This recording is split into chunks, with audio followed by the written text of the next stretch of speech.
গরমের সময় বা ঘামাচি হলে সাধারণত যে পাউডার আমরা ইউজ করে থাকি তাকে বলা হয় সোয়েট অ্যাবজর্বেন্ট পাউডার।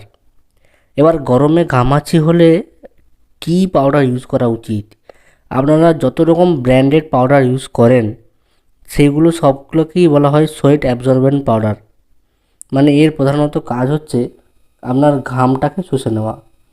এর মধ্যে কোনো কোনো মেডিকেটেড পাউডারে অ্যান্টিফাঙ্গাল প্রোডাক্ট অ্যাড করা থাকে, যেটা মোটামুটি ঘামাচিকে একটু কমাতে সাহায্য করে। কিন্তু এই সমস্ত পাউডারের মূল কাজ হচ্ছে আমাদের শরীরের যে ঘাম থাকে বা গ্রীষ্মকালে গরমে যখন প্রচণ্ড ঘাম দেয়, শরীরে সেই ঘামকে এই পাউডার শুষে নেয় বা অ্যাবজর্ব করে। এর ফলে আমাদের শরীরে ঠান্ডার অনুভূতি আসে, কিন্তু খুব ঠান্ডা না হলেও সামান্য ঠান্ডার অনুভূতি আসে। বাজারে প্রচলিত এর অনেক ব্র্যান্ড আছে, বাট আমি সাজেস্ট করব যে মেডিকেটেড ব্র্যান্ড প্রোডাক্ট ইউজ করাটা বেস্ট।